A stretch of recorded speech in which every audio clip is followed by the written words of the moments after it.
Mi nombre es Isabel. El caldo de pollo burbujea suavemente en la olla.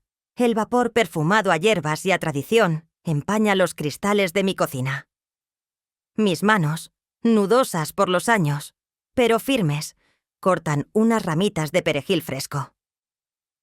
Fuera, el sol de la tarde dibuja sombras largas en el patio donde Buddy, mi fiel labrador, dormita placenteramente bajo el viejo limonero.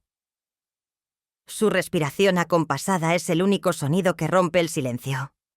Dentro de mí, sin embargo, el silencio es una máscara. Un telón de fondo para la furia contenida que amenaza con desbordarse.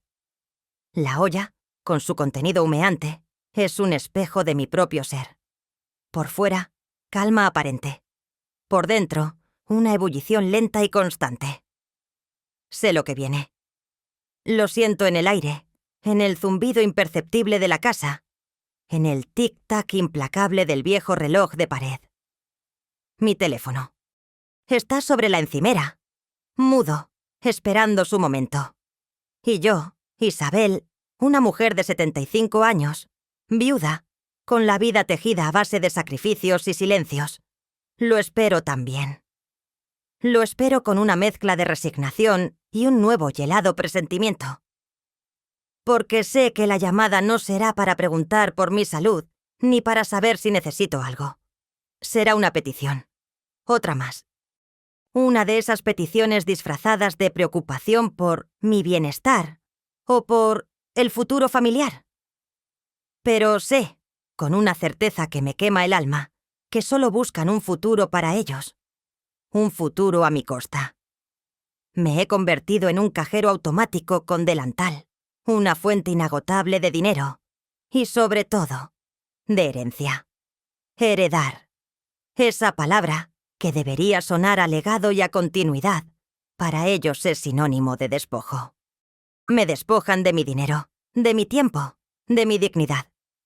Y yo, como una tonta, sigo alimentando esa llama, esa pequeña y absurda esperanza de que un día, quizás, veré en sus ojos un atisbo de amor sincero, de gratitud. El aroma del caldo es un consuelo, el único. Buddy, mi buen perro, levanta la cabeza. Sus ojos sabios me miran.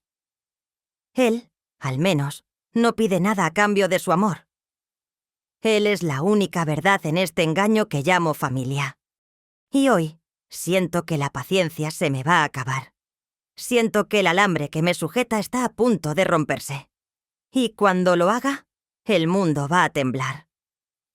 No puedo olvidar el día de mi cumpleaños, hace solo 2 meses. Cumplía 75 años. Mis hijos, Mateo y Lucía, lo olvidaron. O eso dijeron. Ni una llamada, ni un mensaje. Solo un escueto, feliz cumple abuela, en un grupo familiar de WhatsApp al que apenas presto atención, enviado por mi nuera, Valeria. Pasé el día con Buddy, en silencio, observando el vacío de mi casa. No fue la primera vez. Una vez, cuando estuve enferma con una gripe fuerte, no se presentaron. Les llamé. Mateo me dijo que estaba en un viaje de negocios. Lucía, que tenía un compromiso inaplazable. Tuve que pedirle a la vecina que me trajera algo de la farmacia. Un pequeño dolor. Un pequeño desprecio. Pequeñas gotas que, con los años, han ido llenando un vaso hasta el borde. Y ahora, el vaso está a punto de desbordarse. El teléfono finalmente rompe el silencio. No con una llamada, sino con un mensaje de WhatsApp. De Mateo, mi hijo. Mamá, ¿estás en casa? Vamos para allá. Tenemos que hablar de algo importante. Y es urgente. Urgente. La palabra que siempre usan cuando necesitan dinero o cuando van a darme una mala noticia camuflada. En unos minutos el sonido de un motor de lujo interrumpe la paz del barrio. Esa paz que mis vecinos y yo valoramos más que el oro. Es el BMW de Mateo, pulcro y brillante, un contraste ofensivo con las fachadas sencillas de las casas de la calle. Entran por la puerta de mi casa, trayendo consigo el perfume caro de la ciudad, el ruido de sus ambiciones y un aire de superioridad que me ahoga. Mateo, con su traje impecable de corte italiano y su corbata de seda que valía mi pensión de un mes, parece un banquero de Wall Street, siempre midiendo el valor de todo. Su mujer, Valeria, con sus uñas perfectas, esculpidas como pequeñas joyas, y su mirada escrutadora, parece una inspectora de Hacienda, examinando cada rincón de mi casa en busca de algo que pueda criticar. Y detrás de ellos, Lucía, mi hija, con su sonrisa forzada, arrastrando a Ricardo, su marido, un hombre cuya única función en la vida parece ser asentir a todo lo que ella dice, como un muñeco de resorte. «Mamá, qué casa tan auténtica», exclama Valeria, arrastrando las palabras con una voz melosa pero llena de sarcasmo, y sus ojos se pasean por mis muebles antiguos, por los cuadros de mis antepasados, por cada rincón que para mí es sagrado y para ella es una reliquia vergonzosa. «Huele a perro mojado, ¿no? Fuerte». Buddy, que ha venido a saludarlos con un entusiasta movimiento de cola, sufre su rechazo. Se encoge y se esconde detrás de mis piernas, sintiendo la animosidad. Lo acaricio, sintiendo el calor de su lealtad contra mi pierna, un contrapunto a la frialdad que me rodea. «Sentaos, por favor», les ofrezco, con la voz más serena de lo que siento. Mateo va directo al grano, sin preámbulos, su impaciencia palpable. «Mamá, hemos venido por una cosa muy importante. Es una inversión, una oportunidad de negocio que no podemos dejar pasar. Necesitamos 100.000 euros. Mañana mismo. Es para la entrada de un proyecto inmobiliario en el centro, pisos de lujo. Nos va a hacer ricos, mamá. Es por nuestro futuro, tu legado. 100.000 euros. Los ahorros de una vida, mi colchón de seguridad. Lo que Javier y yo habíamos guardado para mi vejez, para una emergencia grave, para un futuro incierto. Pero, hijo, es una cantidad enorme. Son casi todos mis ahorros. ¿No tenéis algo vosotros? ¿Por qué siempre yo? Valeria interviene. Su voz es un látigo que me azota el rostro. Isabel, por favor. Seamos realistas. ¿Para qué quieres tú ese dinero? ¿Para comprar más velas aromáticas para este antro? ¿Para seguir viviendo en este caserón que se cae a pedazos y que huele a cerrado? Nosotros somos jóvenes. Tenemos una vida por delante. Tú ya has vivido la tuya. ¿No crees que es hora de disfrutar de los frutos de tu esfuerzo a través de nosotros? Siento como si me clavara un puñal en el pecho.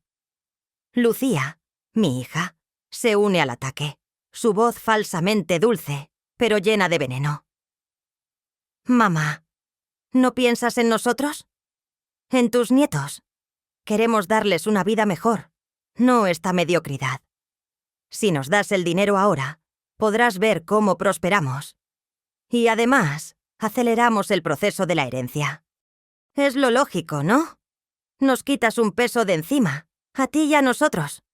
Así todo será más fácil, sin papeleos innecesarios en el futuro. La herencia, la palabra clave, es lo único que les importa, su obsesión.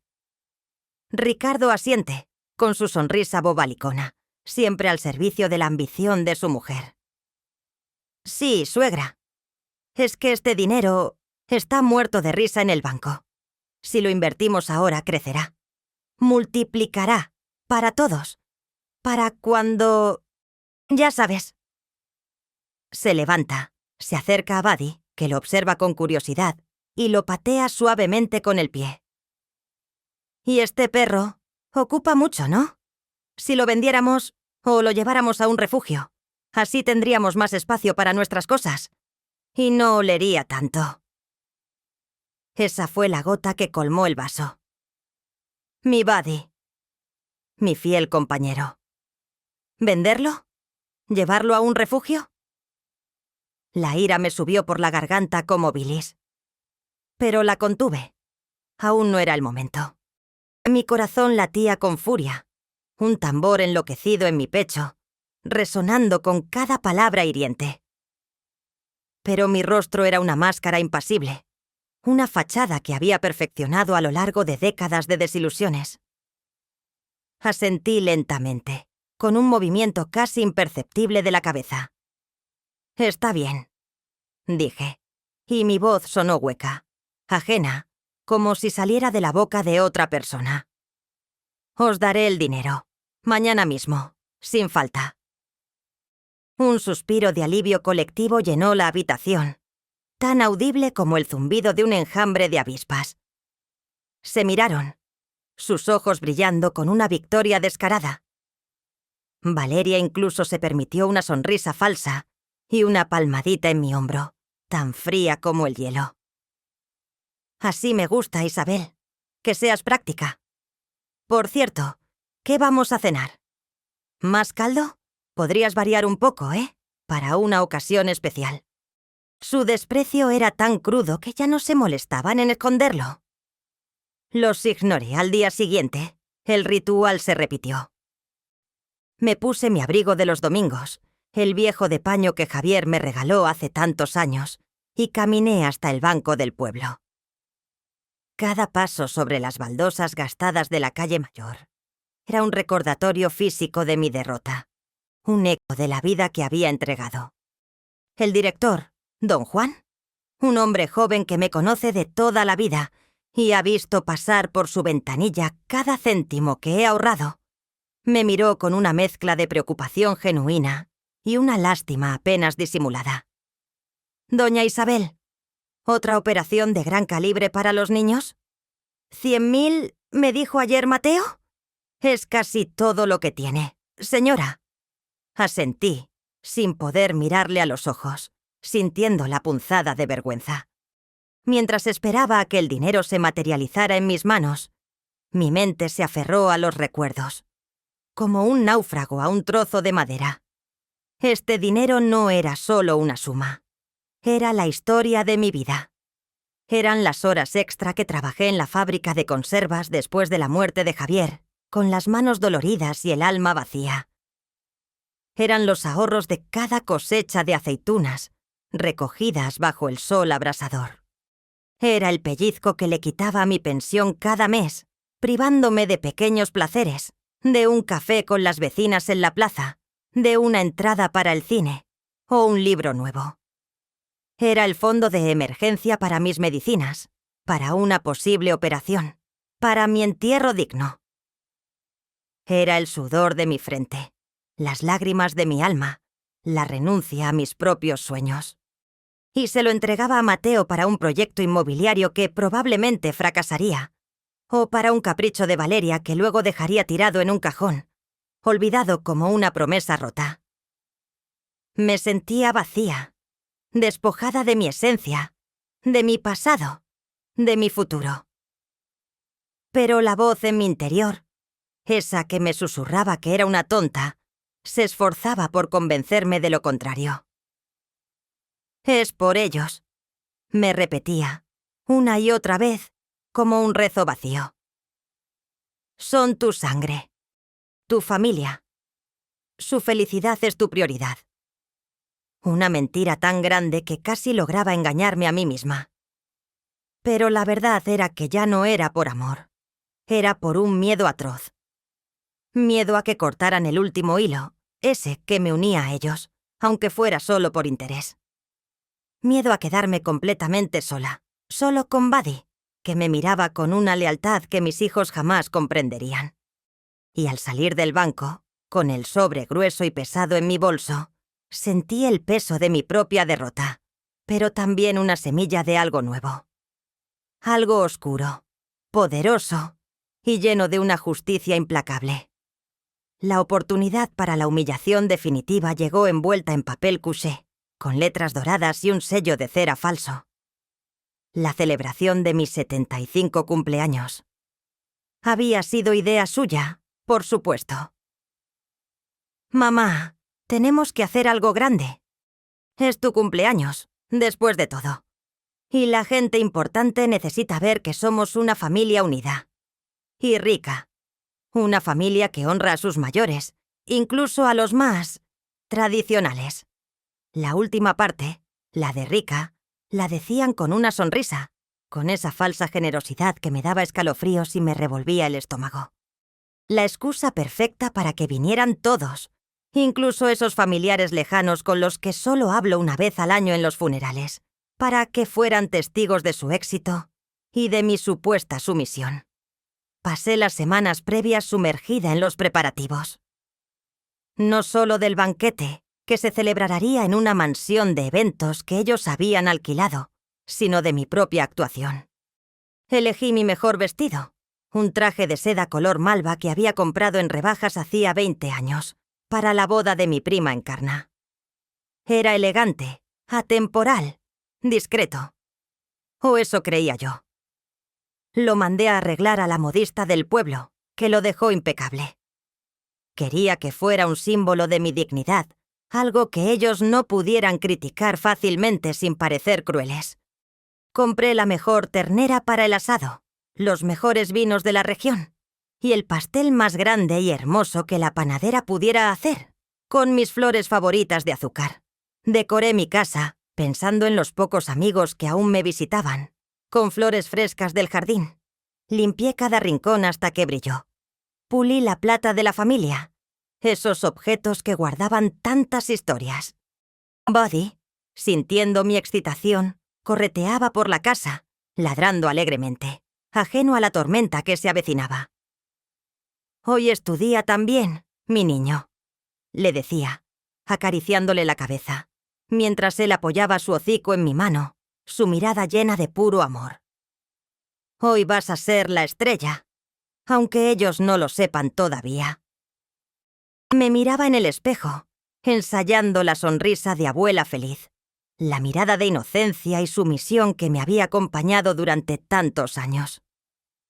Sabía que sería mi última actuación, la última vez que me pondría la máscara de víctima ingenua. Después de hoy, el mundo vería a otra Isabel. Una Isabel que ellos jamás habían imaginado que existía. Una Isabel que había esperado 75 años para el momento perfecto. Y ese momento, por fin, había llegado. La esperanza que albergaba era una flor frágil, delicada, a punto de ser pisoteada por los tacones de la vanidad y la codicia. Me vestí con esmero, cada botón abrochado con una mezcla de ilusión y presagio, de dolor y de una determinación inquebrantable. Me até mi pañuelo favorito al cuello, un trozo de seda que me había regalado Javier en nuestro primer aniversario. Era mi pequeño talismán. Mi Buddy, con su cola batiendo el suelo, parecía entender la trascendencia del día. Se sentó a mis pies, fiel y tranquilo, mientras yo me preparaba para el sacrificio final, sin saber que en realidad me estaba preparando para mi propia resurrección. Cada movimiento, cada pensamiento, estaba impregnado de esa dualidad, la anciana ingenua y la estratega implacable. El banquete era un ritual. Mi crucifixión. Y yo era el cordero que en el último momento se convertiría en lobo. La mansión de eventos que mis hijos habían elegido para celebrar mi cumpleaños era un monumento a la ostentación más descarada. Paredes de mármol pulido que reflejaban las luces cegadoras, lámparas de araña de cristal que colgaban como cascadas heladas, brillando con miles de prismas, y un ejército de camareros que se movían con una eficiencia silenciosa, sirviendo copas de champán y bandejas de canapés microscópicos. No era mi casa, mi humilde hogar con el olor a leña y a guiso, a vida. Era un escenario, frío y artificial. Una jaula de oro donde iban a exhibir a su pobrecita madre, la reliquia familiar que había que mostrar, pero no tocar. Habían insistido en que no me preocupara por nada. «Solo ven, mamá. Tú eres la invitada de honor. Relájate y disfruta», me dijo Mateo por teléfono, con un tono meloso que no me engañaba. Era su forma de controlar cada detalle, de asegurarse de que no estropeara su fiesta, de que no metiera la pata. Llegué con Buddy a mi lado, aferrada a su correa, mi único consuelo. Él, mi fiel Buddy, con su collar de cuero, sus ojos amables y curiosos. Yo, con mi vestido malva, mis joyas discretas que apenas se veían entre tanto brillo, y una sonrisa que escondía un universo de intenciones, un arma cargada. Los invitados eran una mezcla incómoda.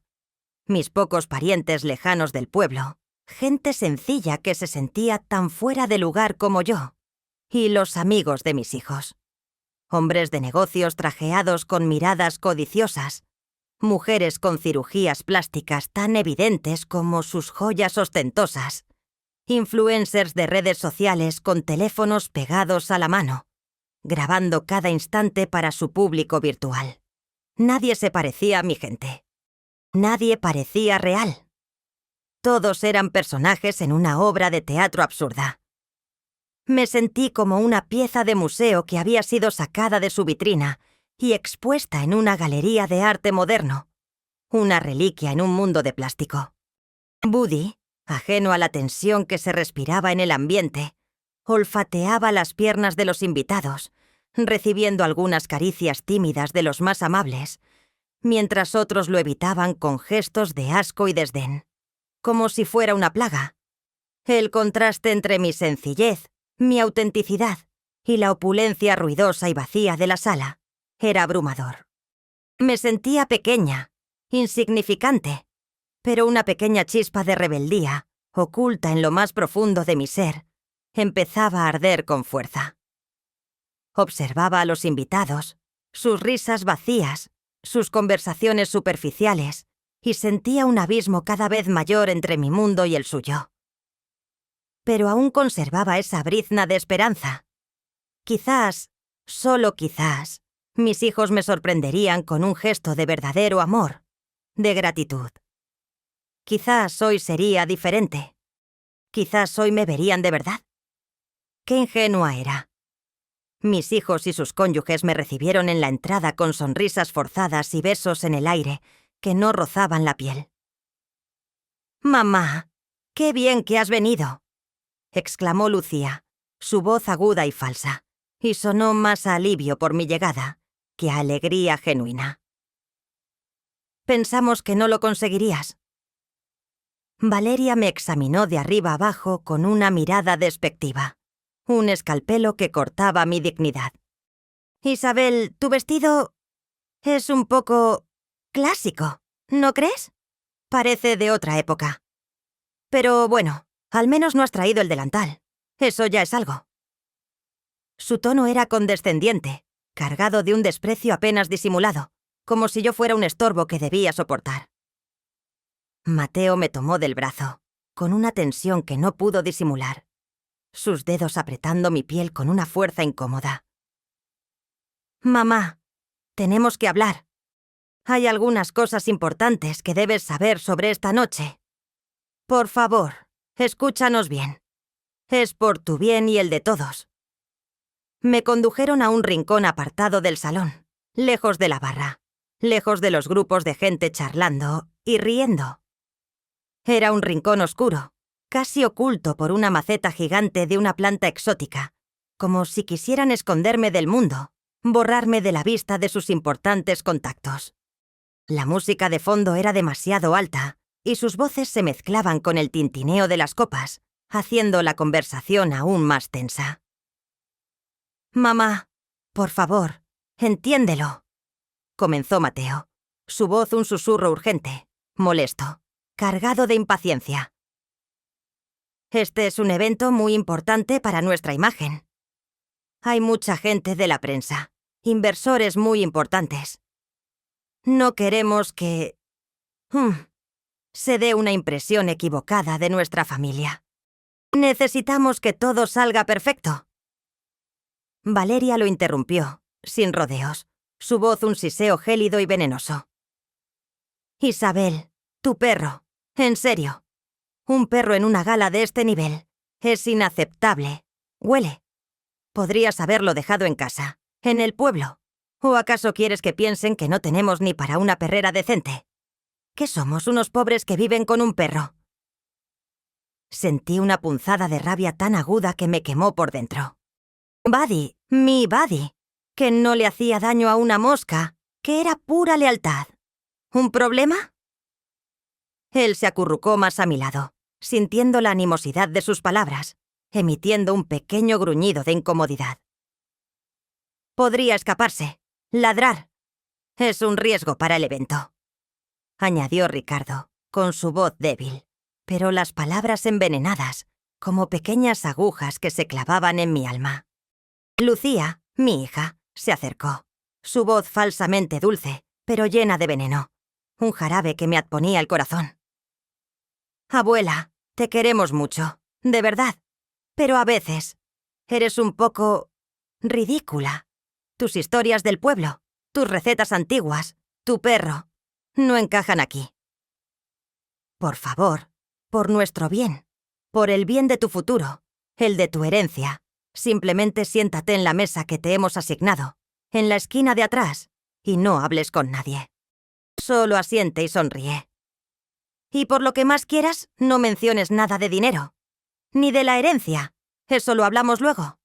En privado, en casa, para que no haya malentendidos. Ricardo, como siempre, asintió vigorosamente, su cabeza de resorte moviéndose de arriba abajo. Sí, suegra. Es por el bien de todos. Para que la herencia fluya sin problemas. ¿Entiende? Para que no haya sorpresas desagradables. Su herencia. Siempre su herencia. Sus ojos brillaban con una codicia tan descarada, tan obscena, que me dio asco. Me sentí como una pieza de exhibición, un objeto sin voz, sin dignidad, una reliquia para ser mostrada y luego guardada en un cajón. Me habían invitado a mi propio cumpleaños para humillarme, para exhibir su poder, para recordarme mi insignificancia. Y entonces, en ese preciso instante, en medio de la música ruidosa y el tintineo hueco de las copas, algo se rompió dentro de mí. Un hilo invisible, pero fundamental, que unía mi corazón a sus corazones. La última chispa de amor maternal se extinguió, dejando un vacío helado. Un vacío que pronto se llenaría de una determinación férrea. No hubo lágrimas. No hubo gritos. Solo una profunda, escalofriante calma. Los miré. A Mateo, a Lucía, a Valeria, a Ricardo. Sus rostros, tensos y preocupados por su imagen, se contorsionaban con la ansiedad de ser descubiertos, con el miedo a un escándalo que no fuera el que yo planeaba. Pero yo ya no veía a mis hijos. Veía a 4 extraños. 4 buitres vestidos de gala, con sus garras afiladas, esperando su festín. Me mantuve erguida, con la espalda recta, la cabeza alta, mi rostro una máscara de granito. Buddy, sintiendo mi cambio, se apretó contra mi pierna, emitiendo un suave gruñido de lealtad, como un centinela que se prepara para la batalla. Asentí lentamente, con un movimiento que ellos interpretaron como sumisión, como la capitulación final de una anciana agotada. «¿Entendido?», dije, y mi voz, aunque baja, sonó con una claridad que me sorprendió a mí misma, con una resonancia que llenó el pequeño espacio que me habían concedido. «No se preocupen, ya no habrá problemas. Nunca más». Un suspiro de alivio colectivo se escapó de sus labios, tan ruidoso que casi eclipsó la música de la sala. Se miraron, satisfechos, sus ojos brillando con una victoria descarada. Creían que habían ganado, que me habían controlado, que la marioneta había obedecido. Mateo me dio una palmadita en el hombro, con esa condescendencia que ahora me parecía insoportable, asquerosa. «Así me gusta, mamá. Eres la mejor. Verás que todo saldrá perfecto esta noche. Y mañana hablamos de tu testamento, ¿eh?». Se dieron la vuelta para mezclarse con la multitud, para continuar con su farsa de éxito y sofisticación, dejando atrás a su pobrecita madre.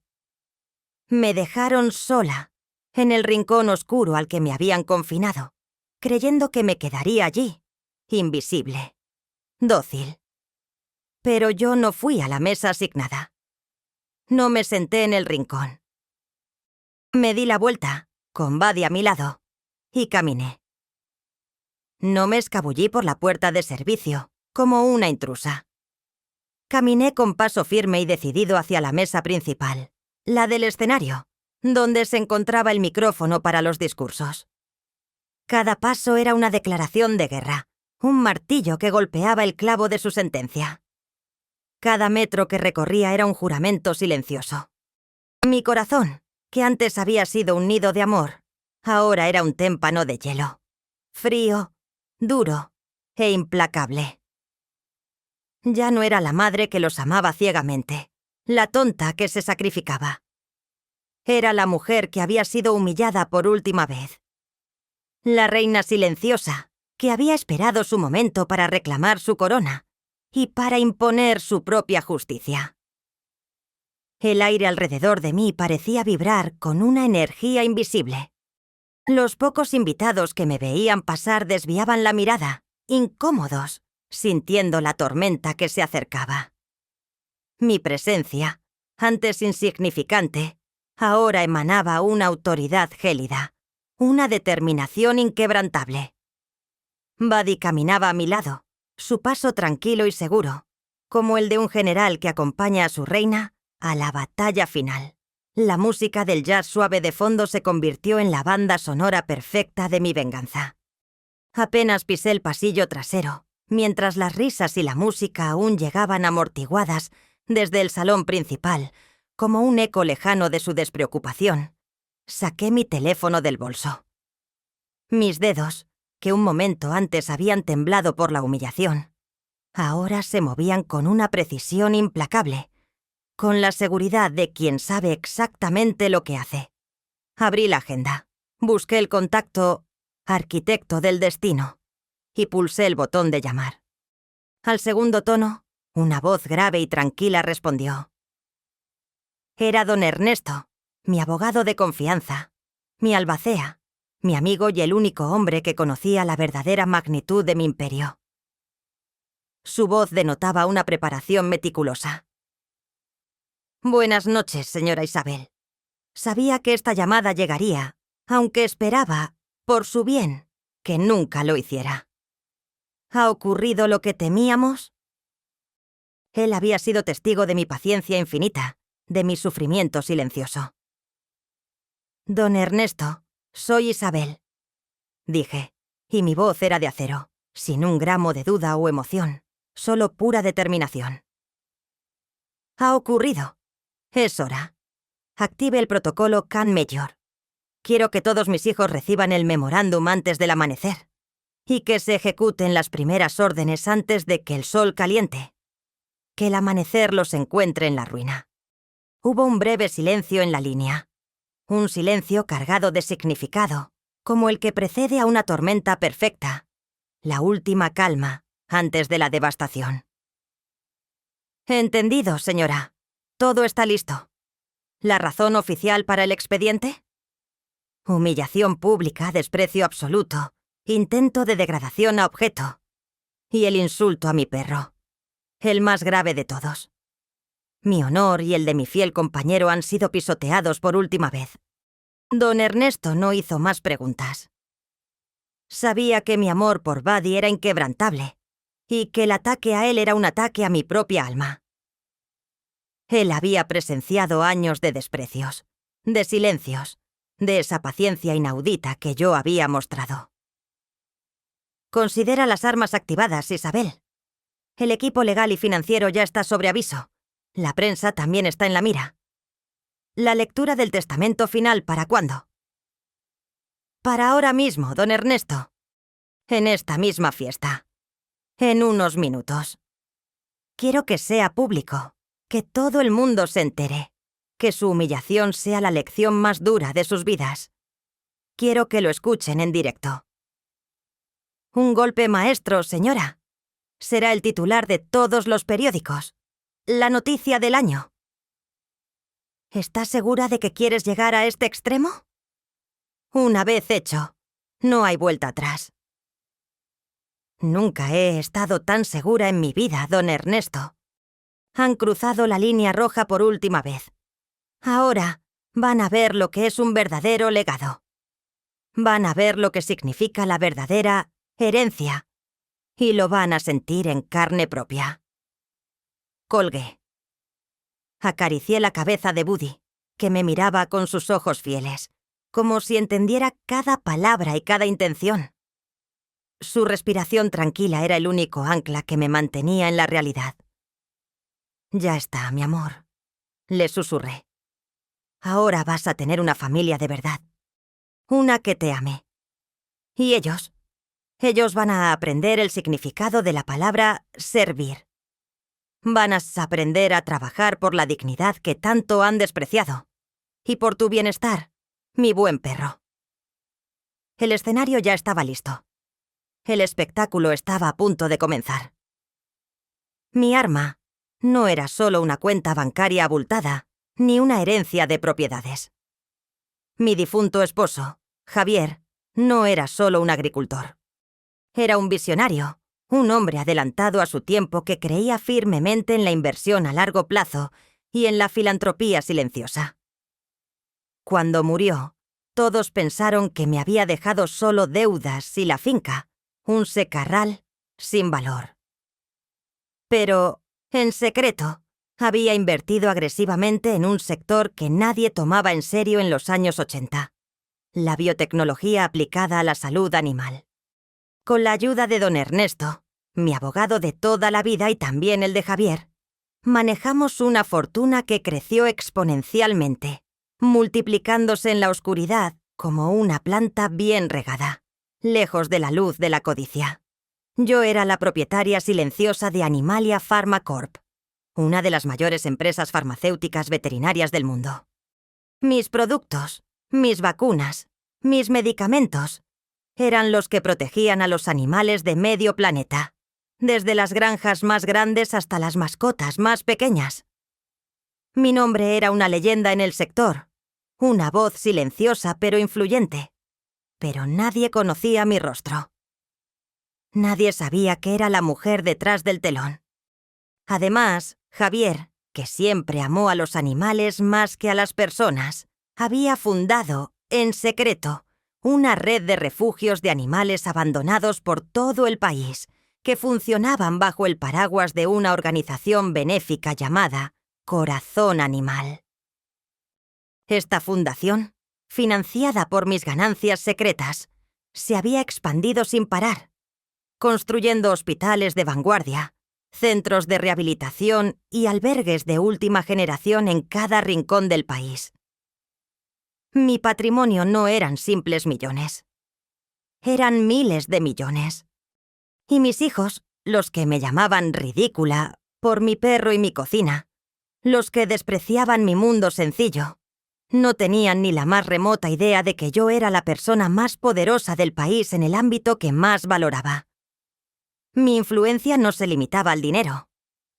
A través de Animalia Pharma Corp, tenía contactos en los más altos círculos de la política, la ciencia y la economía, a nivel global.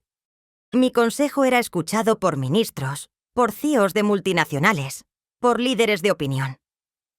Tenía un ejército de veterinarios, científicos y filántropos leales a mi causa. Personas que habían visto la bondad y la visión de Javier y de mí, y que me seguían con una devoción inquebrantable, esperando mi señal. Y ahora, ese imperio, construido en la sombra, iba a salir a la luz para destruir a aquellos que habían osado pisotear mi dignidad y la de mi fiel compañero. La ironía era deliciosa, un postre amargo y justo. Mi venganza sería una lección de humildad para ellos y un faro de esperanza para todos los que, como yo, habían sido subestimados. Mi hora había llegado. El plan, don Ernesto, es simple y brutal, pero quirúrgicamente preciso. Le dicté por teléfono desde la discreción del pasillo de la mansión, mientras Buddy se acurrucaba a mis pies, sintiendo mi determinación. Primer paso. La lectura del testamento. Ahora. Pública. Quiero que se lea el testamento que firmamos hace 2 años. El que nombra a Buddy como mi único heredero universal, el beneficiario principal de todos mis bienes, y a la Fundación Corazón Animal como el albacea de su fortuna y el beneficiario final de lo que quede. Quiero ver sus caras cuando lo escuchen. Que lo escuchen todos los invitados a mi cumpleaños, todos esos contactos que tanto valoran. Que se difunda la noticia. Don Ernesto asintió, su voz llena de profesionalidad. Ya tengo al notario de guardia en camino, señora. Estará aquí en unos minutos con una copia certificada. Es un testamento blindado, sin fisuras, redactado para ser inexpugnable. Se hizo a prueba de balas, señora. Y para mañana, continué, implacable, con la voz como un puñal. Para mañana por la mañana, don Ernesto. A las 7:00 am en punto, el Departamento Legal de Animalia Pharma Corp. Enviará un comunicado de prensa a todos los medios, nacionales y internacionales, a agencias de noticias, a periódicos, a televisiones. Anunciará el lanzamiento de una nueva iniciativa filantrópica masiva, la campaña Una Patita de Esperanza. Esta campaña incluirá la creación de nuevos albergues de última generación en cada capital de provincia, programas de rescate de animales en zonas de conflicto. Y aquí está la clave: una nueva política de contratación en todos los refugios de Corazón Animal, que priorizará la contratación de personas con experiencia en el cuidado personal de animales y con vocación de servicio. Y una cláusula especial y obligatoria. Cualquier familiar directo del donante principal, es decir, yo, la señora Isabel García, que desee acceder a algún beneficio económico de la Fundación en el futuro, deberá cumplir un período de servicio obligatorio de 1 año, trabajando en las tareas más básicas, en el cuidado directo de animales, en nuestros refugios, demostrando su compromiso real con la causa animal. Sin excepciones. Quiero que sientan lo que es ensuciarse las manos. Don Ernesto sonrió, una sonrisa astuta que reflejaba su propia satisfacción. Excelente, señora. Es perfectamente legal y muy difícil de impugnar. Es una condición para el acceso a fondos, no una privación de derechos. No hay apelación posible. Sus hijos tendrán que doblar la espalda si quieren un solo céntimo. Tendrán que lamer el suelo que tanto han despreciado. Exacto. Y a las 8:00 am, el comunicado de prensa de Corazón Animal se hará público en todas las plataformas. Contendrá un párrafo, sutil pero claro, que mencionará que, debido a la gran demanda de personal cualificado para el cuidado de animales y para honrar la visión de su fundadora, se ofrecerán oportunidades de empleo, con énfasis en el aprendizaje de la humildad y la responsabilidad. Y se hará una mención especial a la visión de la fundadora, mi difunto marido Javier, y su amor por los animales, y cómo esta iniciativa es su legado. El plan era un golpe maestro, una obra de arte de la justicia poética. No los desheredaba en el sentido literal de la palabra. Los obligaba a trabajar, a ganarse el pan con el sudor de su frente, cuidando a las criaturas a las que tanto despreciaban, a vivir, aunque fuera por un tiempo, el mundo que tanto habían menospreciado. Era una lección, y sería brutal. El escenario ya estaba listo. El espectáculo estaba a punto de comenzar. El sol de la mañana siguiente se colaba por las persianas de las lujosas habitaciones de Mateo y Lucía, pero no traía consigo el brillo de un nuevo día, sino la oscuridad de una pesadilla recién nacida. El silencio de sus hogares se rompió con el zumbido insistente de sus teléfonos. Mateo se despertó con el pitido agudo de su alarma, pero el sonido que le heló la sangre fue la llamada de su banco.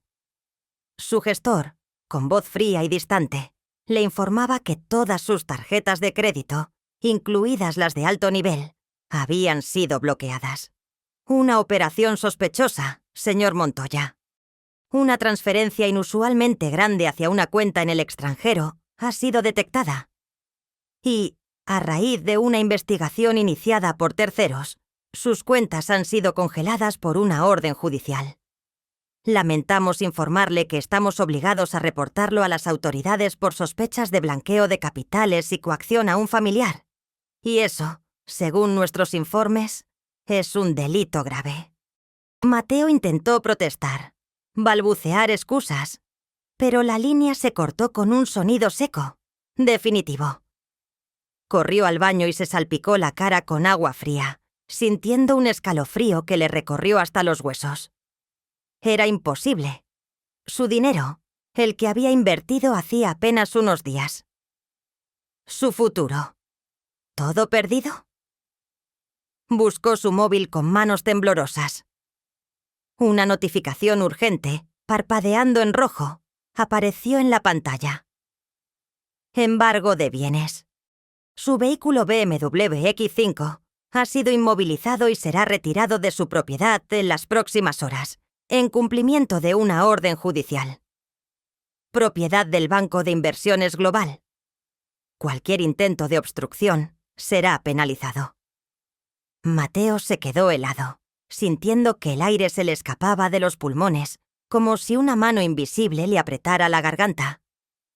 Se vistió a toda prisa, con las manos temblorosas y la mente en blanco, y bajó las escaleras. En la puerta principal de su chalet, Valeria ya estaba discutiendo acaloradamente con un hombre uniformado que pegaba un aviso de embargo en la puerta de su chalet. Las letras rojas, grandes y amenazantes, gritaban: «Propiedad embargada. Prohibido el paso». «Pero esto es una locura. Aquí vivimos nosotros. Esta casa es nuestra. Es una propiedad privada», gritaba Valeria con la voz histérica, al borde del colapso.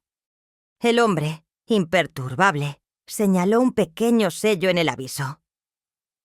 «Garantía de préstamo personal no cumplido, señora. No hay nada que hacer. Tienen 24 horas para desalojar. La orden es clara y está firmada por un juez». En ese mismo instante, a kilómetros de distancia, en su ático con vistas al centro de la ciudad, Lucía recibió una llamada similar de su banco. Su tarjeta de crédito, denegada en la cafetería donde compraba su café de autor. Su coche deportivo, también embargado, con una pegatina idéntica a la de Mateo en el parabrisas. «Pero el dinero de la abuela, lo invertimos. Es una locura. Alguien nos ha tendido una trampa. Nos están arruinando», gritaba Ricardo, que estaba tan blanco como el yeso de la pared, con los ojos desorbitados por el miedo, incapaz de articular palabra. El teléfono volvió a sonar. Era una notificación de su empresa. Un correo electrónico escueto, pero devastador, con el asunto: «Urgente. Rescisión de contrato».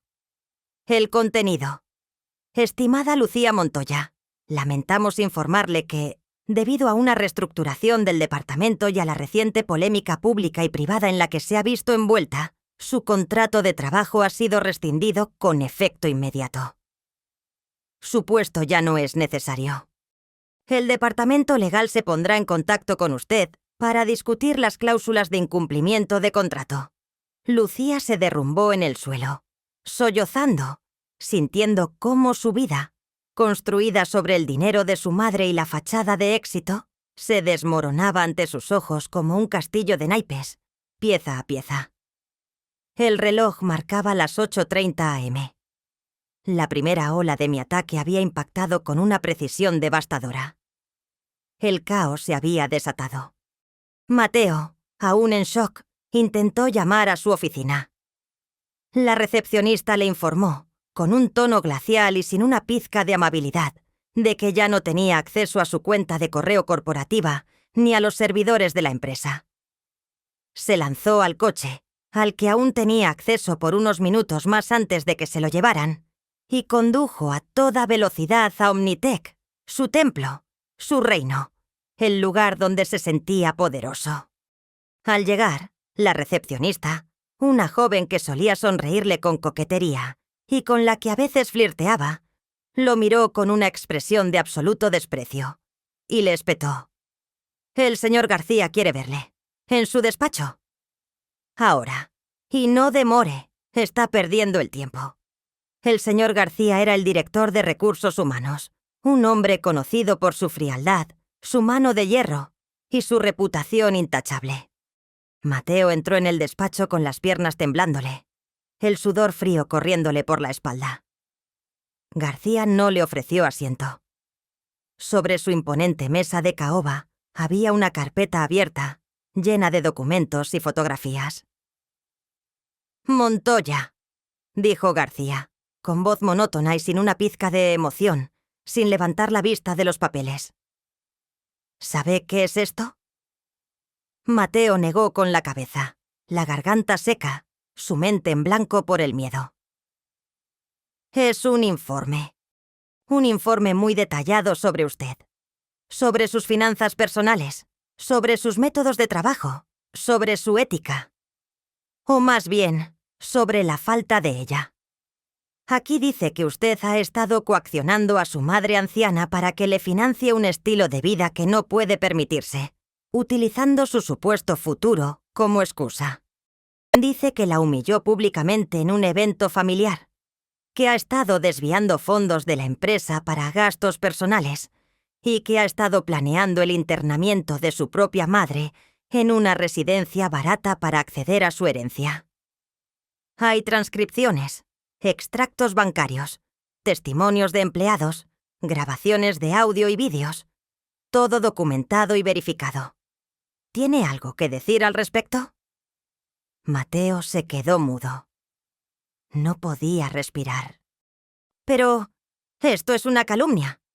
Es mi vida privada. Una venganza personal.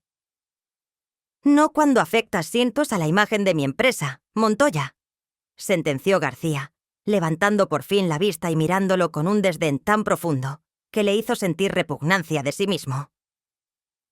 Omnitec no tolera este tipo de actuaciones. Usted es un riesgo reputacional inaceptable, una mancha en el buen nombre de esta corporación. Está despedido, con efecto inmediato.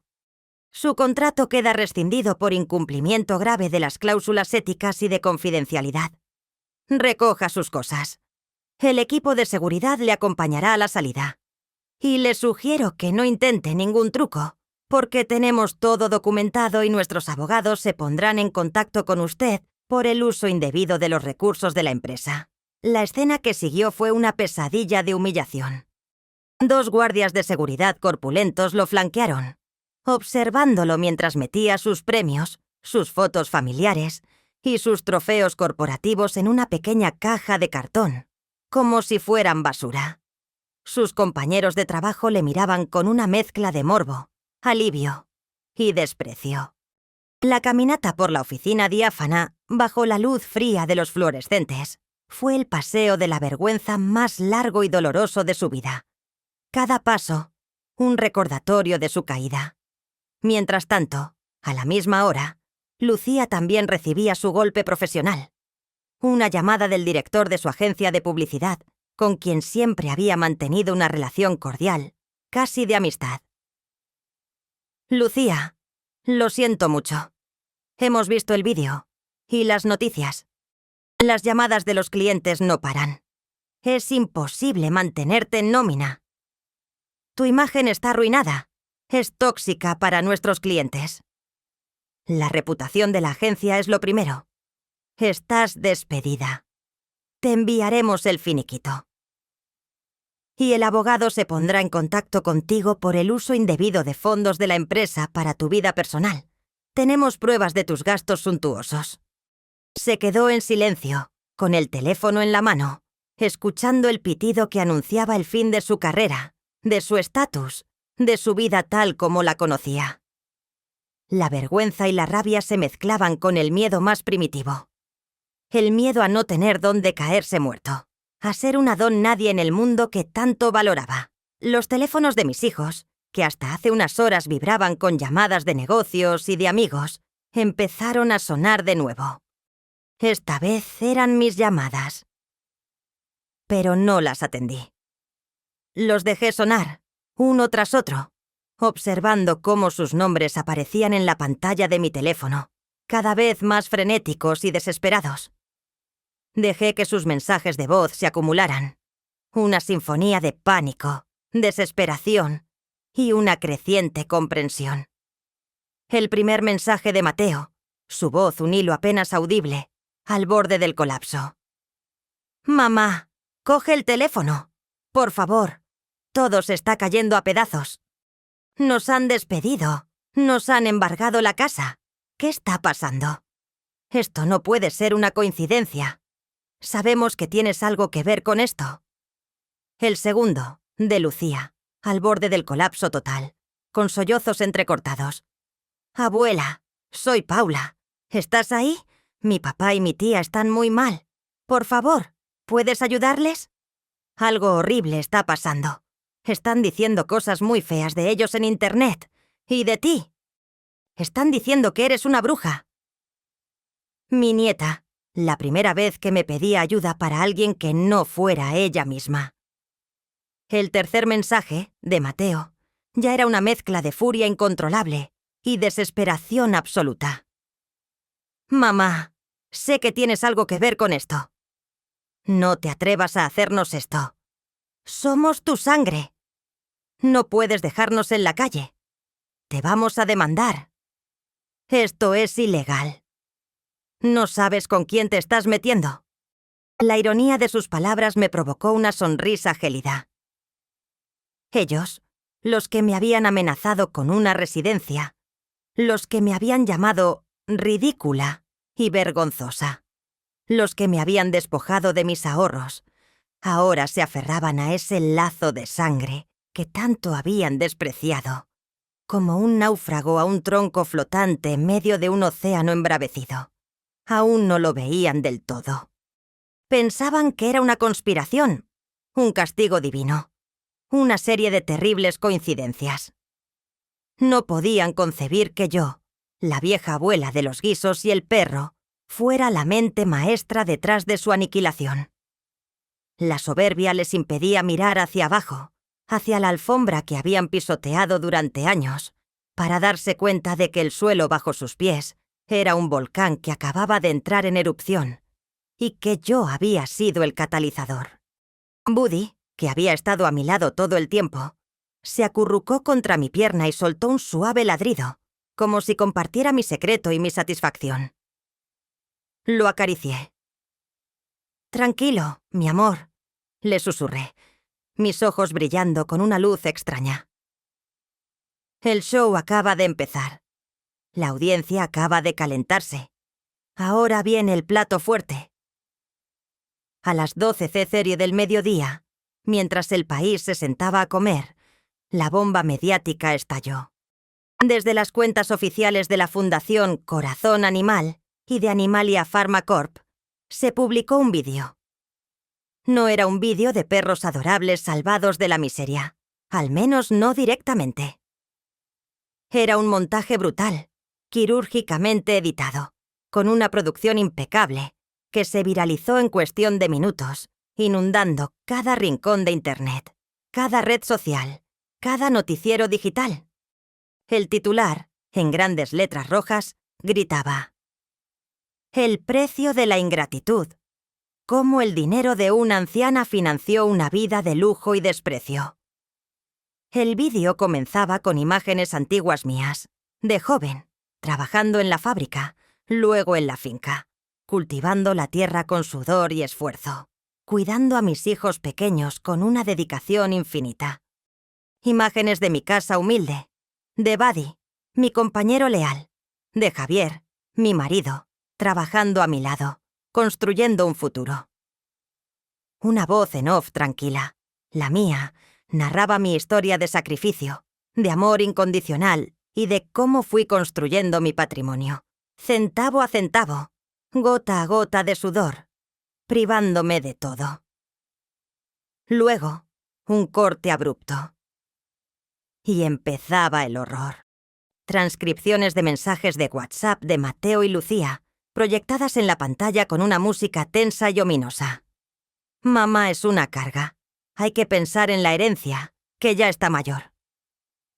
El Viejo Testamento está obsoleto.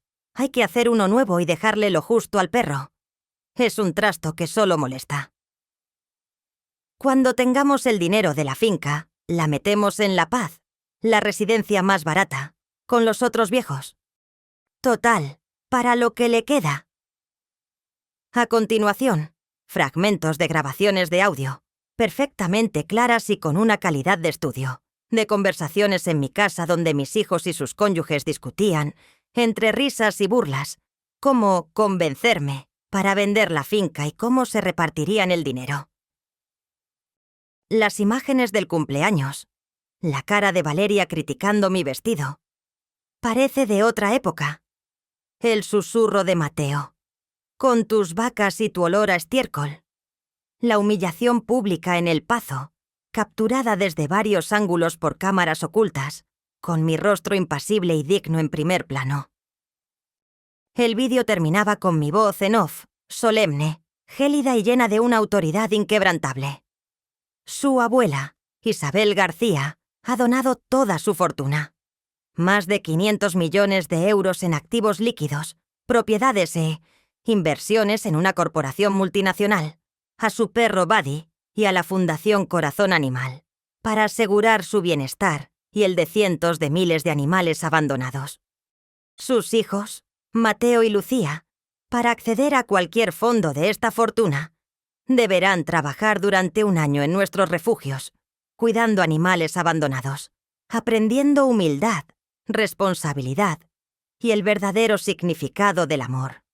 Esta es la historia de una madre que fue subestimada, humillada y traicionada, y una lección para toda España sobre lo que no debe ser una familia. Herencia para el perro. Hijos ingratos. Justicia animal. La reacción de la sociedad fue inmediata y furibunda. Las redes sociales explotaron con una ola de indignación sin precedentes.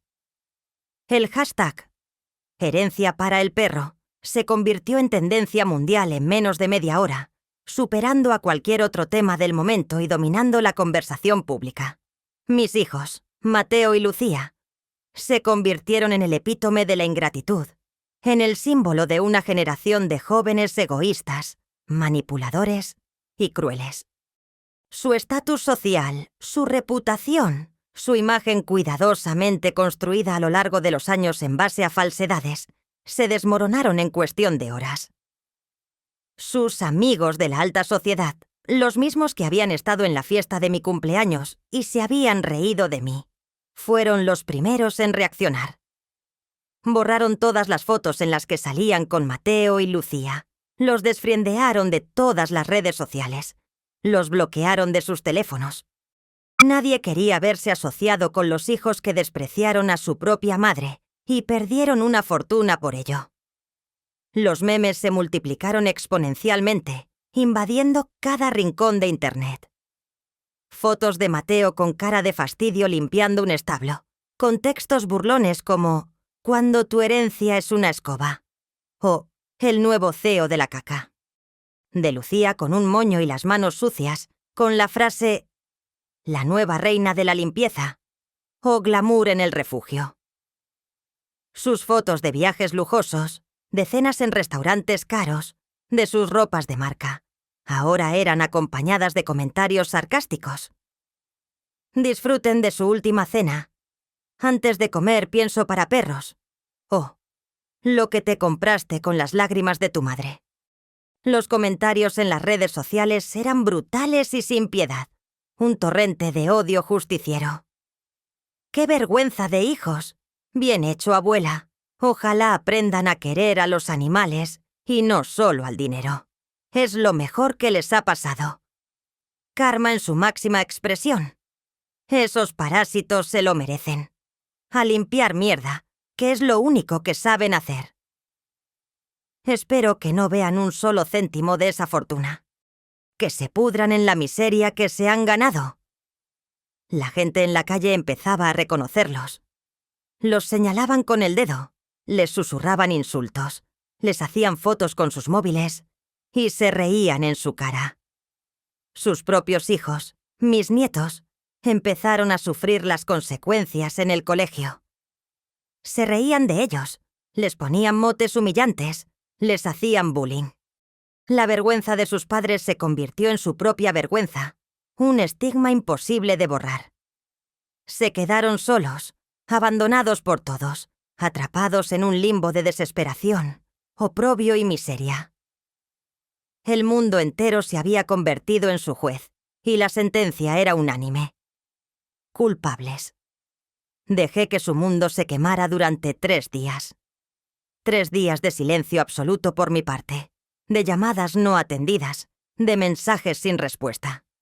Su desesperación debía ser absoluta, una tortura lenta y insoportable que los consumiría por dentro.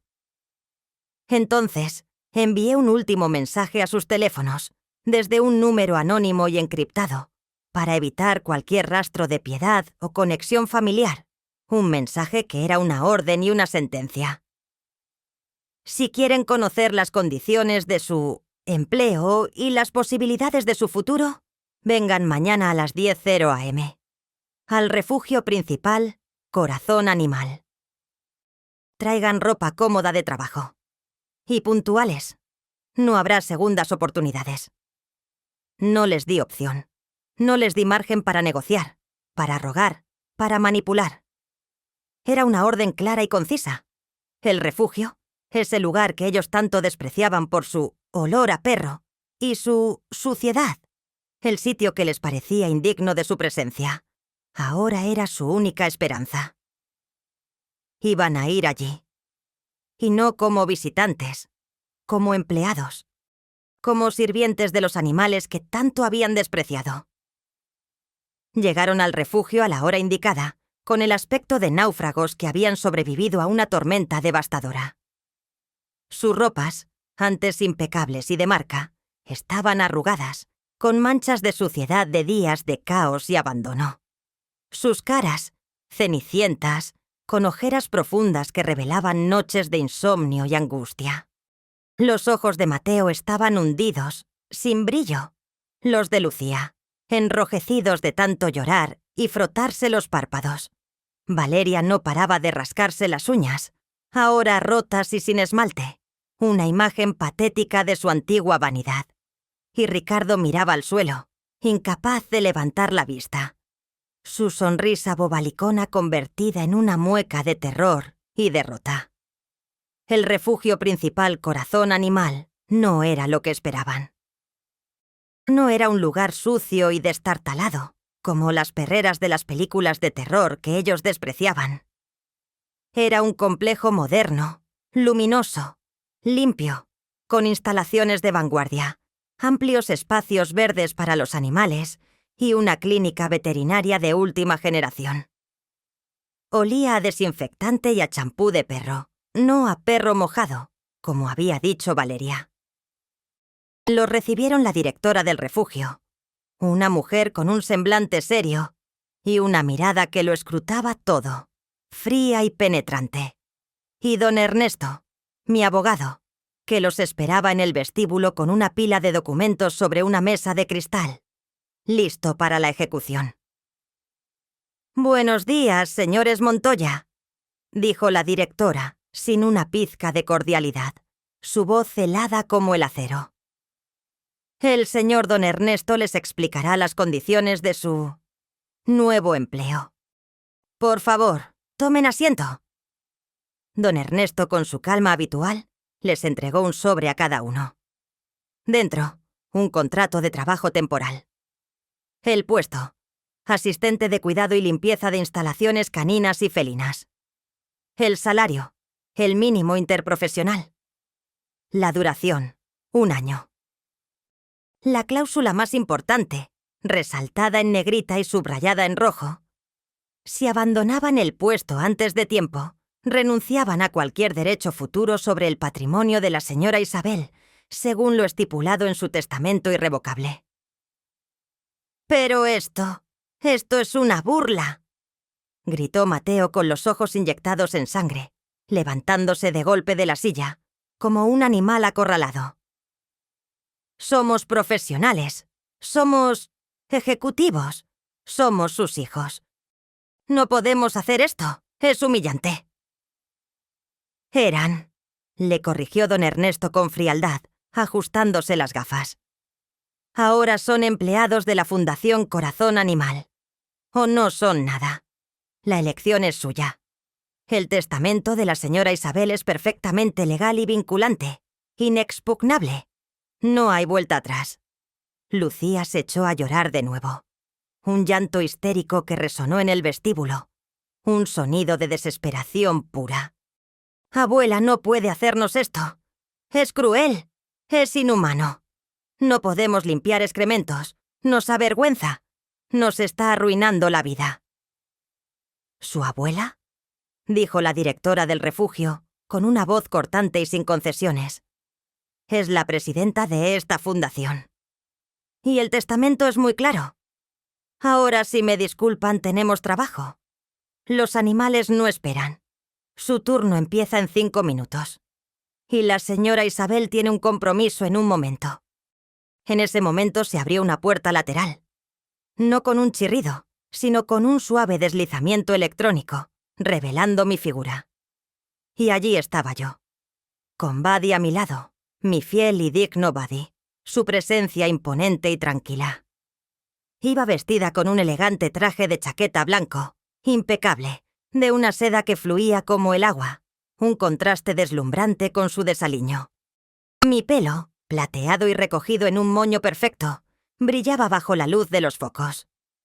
Lucía un collar de perlas discretas y un brazalete de diamantes, que si ellos lo hubieran visto antes, lo hubieran codiciado e intentado robar. Parecía la dueña del mundo. Porque lo era. Mateo y Lucía me miraron, sus ojos abiertos de horror y de una comprensión brutal y tardía. No esperaban verme allí. Creían que iba a ser una reunión fría con abogados, no un acto de presencia de la emperatriz. Sus rostros se contorsionaron en una mueca de incredulidad y terror. «Mamá», balbuceó Mateo, su voz un hilo desesperado, casi inaudible. «¿Qué significa todo esto? ¿Qué has hecho? Por favor, detente».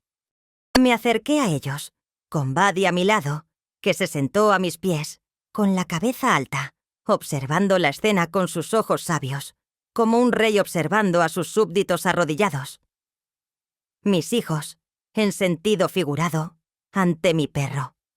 Significa queridos hijos, dije, y mi voz era clara y fuerte en el silencio del vestíbulo, resonando con una autoridad que nunca antes me habían escuchado. Que hoy, en mi cumpleaños, he decidido darme el mejor regalo de todos. La paz. La paz de saber que mi patrimonio, que tanto codiciasteis y que pensasteis que era vuestro por derecho, servirá para una causa noble, para proteger a aquellos que no tienen voz y que son los verdaderos inocentes. La paz de saber que mi querido Buddy, el perro que despreciabais y queríais echar, vivirá como un rey, con todo el respeto y el amor que vosotros nunca le disteis. Y la paz de saber que, por fin, vais a aprender lo que significa la palabra trabajo. Y quizás, si tenéis suerte, la palabra humildad. Vais a aprender lo que es el servicio desinteresado, algo que nunca habéis conocido. Los miré directamente a los ojos, uno por uno. Os habéis avergonzado de mi casa, de mi comida, de mi perro. Me habéis humillado públicamente, me habéis manipulado, me habéis robado el amor con vuestra codicia. Me habéis dado por muerta. Y ahora, el perro que despreciabais, el mismo al que queríais enviar a un refugio, os va a dar una lección de vida. Vais a trabajar para él. Vais a limpiar sus jaulas, a alimentarlo, a cuidar de sus amigos, de los animales abandonados que son más dignos que vosotros. Vais a servir a las criaturas más puras y nobles de este planeta. Y solo entonces, quizás, si demostráis ser dignos y haber aprendido la lección, podréis tener acceso a una pequeña parte de lo que tanto anheláis. Si es que sois capaces de soportarlo, claro. Si no os rendís antes. Ricardo intentó hablar, balbuceando algo sobre derechos y demandas, pero yo lo corté con un gesto imperioso de la mano, y su voz se ahogó en su garganta. Esta conversación ha terminado. Tenéis un contrato. Cumplidlo, o no tendréis nada. La decisión es vuestra. Y el tiempo corre. Me di la vuelta, con Buddy a mi lado, y caminé hacia la salida, hacia mi coche esperando. La directora del refugio les entregó un par de guantes de trabajo, un cubo y unas escobas. Escuché sus protestas, sus súplicas, sus promesas vacías, pero ya no me afectaron. El juicio había terminado y la sentencia se había dictado. La justicia había encontrado su hogar. La vida de mis hijos después de aquella revelación y la firma de aquel contrato infernal fue una espiral descendente hacia la oscuridad y la miseria. Un castigo perfecto y detallado para su avaricia desmedida. Mateo, el orgulloso ejecutivo con un MBA y un traje a medida, se vio reducido a limpiar jaulas sucias, con el olor a orina y heces impregnado en su ropa, en su piel, en su propio ser. Un hedor que no podía quitarse ni con las duchas más largas. Sus manos, antes suaves, cuidadas y adornadas con un reloj de lujo que costaba una fortuna, se agrietaron, se enrojecieron y endurecieron por el trabajo manual, desarrollando callos y heridas. Recuerdo una vez que pasé por el refugio en mi Bentley, camuflada detrás de unos cristales tintados, y lo vi. Estaba encorvado, fregando el suelo de una perrera, con el rostro sudoroso y la mirada perdida en el asfalto, su alma vacía. Su uniforme, un mono de trabajo de la fundación, le quedaba holgado, como si hubiera perdido la mitad de su peso en dignidad y autoestima. Su orgullo, sin embargo, se había encogido hasta desaparecer por completo, reemplazado por la resignación. Lucía, la princesa del marketing y las relaciones públicas, con sus manos acostumbradas a las manicuras francesas y a teclear en teclados de diseño, tuvo que alimentar así animales enfermos, a cambiar vendas purulentas, a limpiar vómitos y a bañar a perros con sarna y pulgas. Su uniforme de trabajo era el mismo que el de Mateo, sucio y sin gracia, marcado por las huellas de su nueva y humillante realidad. Las primeras semanas vomitaba casi a diario por el asco y el olor. Luego, su estómago se acostumbró, pero su alma, nunca. Nunca olvidaré la expresión de asco en su rostro cuando tuvo que limpiar un chenil lleno de cachorros con diarrea explosiva. Era un asco no solo hacia los animales, sino hacia sí misma, hacia la vida que ahora le tocaba vivir. Valeria, incapaz de soportar la vergüenza, la pérdida de su estatus social y la pobreza repentina, abandonó a Mateo. Se fue a vivir con una de sus amigas ricas, pero pronto se vio obligada a trabajar como vendedora en una tienda de ropa barata de un centro comercial, su antiguo reino de consumo ahora convertido en su prisión y su vergüenza. Ricardo, por su parte, se hundió aún más en el alcohol y el juego, perdiendo lo poco que le quedaba, y acabó viviendo de la caridad de sus lejanos parientes, un fantasma de lo que fue, dejando a Lucía sola con el peso de su humillación y el ridículo público. Se convirtieron en parias. Su nombre, Montoya, se hizo sinónimo de ingratitud, egoísmo y ridículo en todo el país. La gente los reconocía en la calle y los señalaba con el dedo, susurrando y riéndose. Les hacían fotos con sus móviles y las subían a Internet.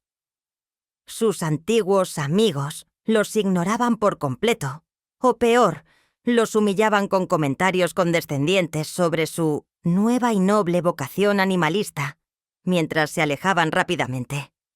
Nadie quería contratarlos para nada que no fuera trabajo manual, y aún así, su reputación los precedía, una sombra oscura que los perseguía. Eran invisibles para el mundo que les importaba, y dolorosamente visibles para el resto, caricaturas andantes de sí mismos. Sus vidas se redujeron a la monotonía del trabajo manual más desagradable, a la humillación diaria, a la soledad aplastante. Su aislamiento era total. Se dieron cuenta de que su valor para los demás siempre había sido puramente transaccional, basado en su dinero y su estatus. Y ahora que no tenían nada que ofrecer, eran aire. Una dolorosa lección de humildad que les fue impuesta la fitoafira a la fuerza, sin piedad. Sus hijos, mis nietos, aunque los mantengo en mi vida, sienten la carga de su apellido y el ridículo que sus padres les han traído. Es una sombra que los seguirá por mucho tiempo. Mientras tanto, mi vida floreció de una manera que nunca había imaginado. Me transformé en un icono. La abuela de España, la reina de los animales. Las mujeres de mi edad me paraban por la calle para darme las gracias, con lágrimas en los ojos, por haberles dado voz. Los jóvenes me pedían selfies y me convertí en una influencer de verdad, de las que inspiran. Mi libro, La herencia de Buddy, una lección de amor y dignidad, se convirtió en un bestseller internacional, traduciéndose a 20 idiomas y vendiendo millones de copias. Un testimonio de mi viaje. Mi programa de televisión, El refugio de Isabel, se convirtió en el líder de audiencia de su franja horaria, un testimonio de amor y respeto por los animales. En él, no solo mostraba las historias de rescate y adopción, también ofrecía consejos sobre cómo proteger a las personas mayores del abuso y la manipulación, y cómo construir un legado de verdad, basado en valores. Mis donaciones masivas, provenientes de Animalia Pharma Corp. Y mis otras inversiones permitieron a la Fundación Corazón Animal convertirse en un imperio global, con proyectos en cada continente. Construimos nuevos refugios de última generación en cada provincia.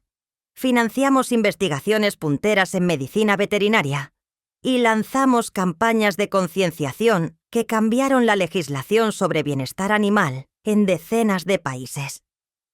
Me convertí en una figura pública, una heroína nacional e internacional.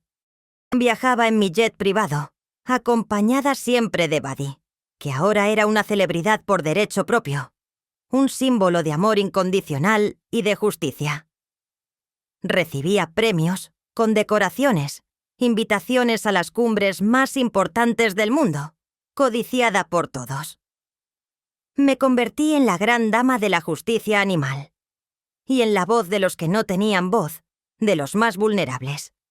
Mi hogar, la finca, se transformó en la sede de mi imperio, un oasis de paz y belleza, donde Buddy corría libremente con otros perros adoptados, jugando bajo el sol. No hubo perdón, no hubo reconciliación. Mis hijos, en sus contados y patéticos intentos de acercamiento, solo encontraron el silencio de mi puerta y la frialdad de mis abogados. No tengo tiempo para el resentimiento. Mi vida está llena de propósito, de amor verdadero, del amor incondicional de los animales que ahora cuido y de la admiración de millones de personas que me ven como un faro de dignidad y justicia. La historia termina hoy. Estoy en un auditorio abarrotado en Ginebra, la cuna de la filantropía internacional, recibiendo el Premio Mundial a la Trayectoria Humanitaria, el más importante del mundo en su categoría. Buddy, mi fiel Buddy, con su collar de oro, está sentado a mis pies, con su cabeza sobre mis rodillas. Su presencia es mi ancla en este mar de focos y aplausos. Miro al público, a las miles de personas que me aplauden, que me admiran. Y en ese mar de rostros, sé que están mis hijos, sentados en algún rincón oscuro, pegados a una pantalla de televisión barata en su mísero apartamento, viendo cómo la abuela que despreciaron se alza como una gigante, una figura inalcanzable, una leyenda. Mi voz, amplificada por los altavoces, resuena en todo el mundo, clara y poderosa. Me dijeron que era una tontería amar a un animal más que a mi propia sangre. Empiezo. Y mi voz se carga de una emoción controlada, de una verdad que estremece, que llega al alma. Me dijeron que mi vejez era una carga, que mi dinero era de ellos por derecho, que mi amor era una debilidad. Se equivocaron. Aprendí que la verdadera familia no se construye con la sangre, sino con la lealtad, el respeto y el amor desinteresado. Que la verdadera riqueza no está en las cuentas bancarias, sino en la dignidad con la que vives y en el legado que dejas. Que el amor incondicional, el que no pide nada a cambio, es el único que vale la pena cultivar y defender con uñas y dientes. Nunca permitan que nadie les quite la voz. Nunca permitan que nadie les robe la dignidad. Y nunca, jamás, subestimen el poder de una abuela y el amor de un perro. El aplauso es ensordecedor, una explosión de aprobación que retumba en mis oídos. Me levanto, con la cabeza alta, con Buddy a mi lado, mi fiel compañero de batalla. Miro al horizonte, a mi nuevo futuro, lleno de propósitos y de significado. Y sonrío. Una sonrisa llena de paz, de victoria y de una satisfacción absoluta. La justicia a veces viene con correa, hueso y una factura muy grande para los ingratos.